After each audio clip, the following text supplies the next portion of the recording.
Yep. Everybody hear that? Yep. Excellent. Break the audience. Are you ready?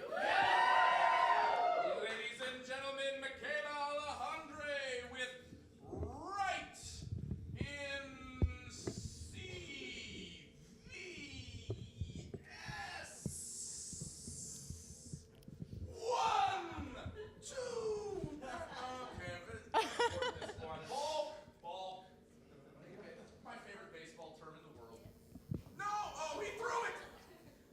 Ladies and gentlemen, Miquila Alejandre with right in 3, 2, 1, begin. She rushed into the room, a bright yellow canvas bag full of workbooks, stickers, and other arsenal slapping against her hip. Some students stopped mid-throw and watched her make her way to their teacher's desk. Maya was well into her second year working as an on-call substitute for Hood Rail Middle when she wasn't in school herself. Today, she had been called in at the last minute for a teacher who just never showed up. She pulled a piece of paper out of her bag, laid it on the projector, and turned it on. The words Miss Provo and positively and negatively accumulated time appeared on the blackboard. This was a 7th grade all-boys class that liked to throw paper balls and hear their voices rise above all other voices. Many of them had made cell coloring worksheets into balls that were now flying all about the room. Maya wrote +20, happy face in the 0, made something resembling a sign language sign in her hand, shoving it straight above her head. Sometimes the right to an education looks like the ability to hang out in a crowded room of people your own age and ignore the teacher who doesn't seem to know what she's doing anyway. This Maya was learning while getting her own teaching credential. Not to take away from teachers. For all the crap people say about how easy these professionals have it, clocking in at 8 and having the option to leave at 3 and all, Maya was particularly aware of how hard it was of a job. And often it was observing these struggles that taught her the most. For instance, she learned to keep her emotions in check the first time she saw a teacher run out of her classroom sobbing. Apparently, he had tried to implement a seating chart that the students had disagreed with. They told him he was wasting their time and refused to change seats, instead choosing to spend the class time insulting the man's appearance and staring at him side-eyed when he approached them with their new assignments. Maya wasn't sure what they had finally said that did it, but she had peered in while the principal took over the room and saw that the class was not remorseful. In fact, they had lost so much respect for him that the principal saw it necessary to hire a sub for the next several days. Maya's expression was stoic and confused as students watched her out of the corner of their eyes. She waited. Someone shouted, "She's looking at the clock," and someone else, "She's taking away our time." What does that mean? What does that 20 mean? She looked at them but said nothing, her hands still in the air. She turned her head back to the clock. Her silence intrigued and bothered them at the same time.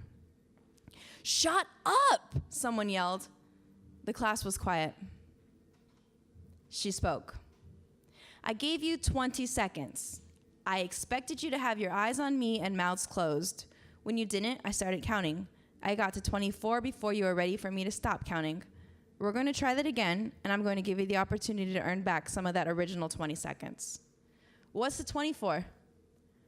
She wrote -20 and then another +20, smiley face, under positively and negatively accumulated time, and put her hand back in the air. They were quiet and looking at her by the time she had reached 18. "Pretty good improvement," she said. "It only took you 18 seconds this time. You'll have the chance to improve more later. For every 30 seconds you've accumulated by the end of the period, I will make one positive phone call home. I know most of you from subbing for other classes around Hood, but for those of you who don't know me, my name is..." Just then, a 4'5" boy with whom Maya was well acquainted burst into the classroom, singing with his back to the front of the room. The class turned to watch him work his way through the room, his slender shoulders bobbing to his own tune. The students laughed, cheered, sung along. Also, they snuck glances at her face, anxious for a reaction. It was quite a show, really. He dances past all the tables, seems to know exactly where he is going and how.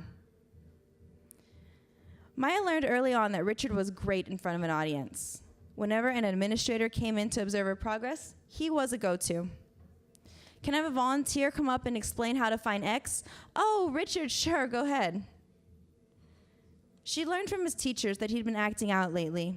His dad had come back into his life only to leave again. Same story for the male mentor who seemed to care for him like a father.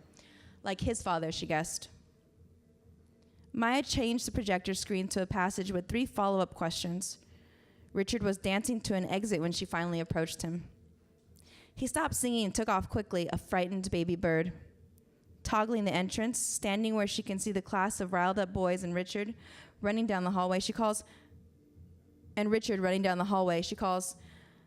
Richard, come here.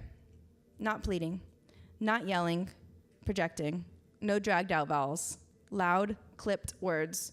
Richard, come here. Now.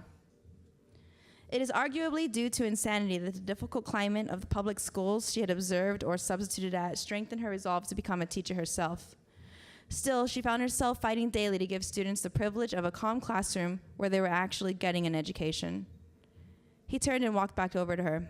She turned towards her room of salivating students. I expect you to be finished with the problems on the projector by the time I'm done speaking with Richard. Any more flying paper balls will mean negative 15 seconds. They pick up their pencils but hardly move them, engulfed with the scene unfolding at the door.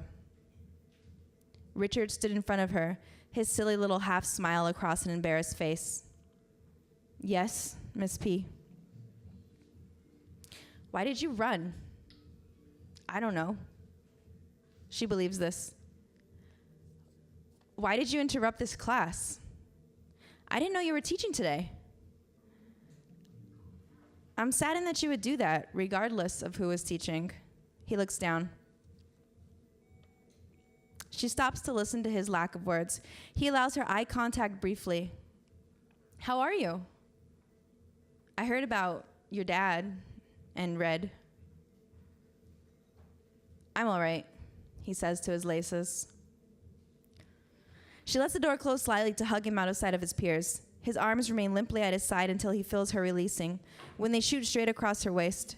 If you need anything, she says. He doesn't force her to finish. No! What an excellent line to be cut off at! She doesn't get to finish!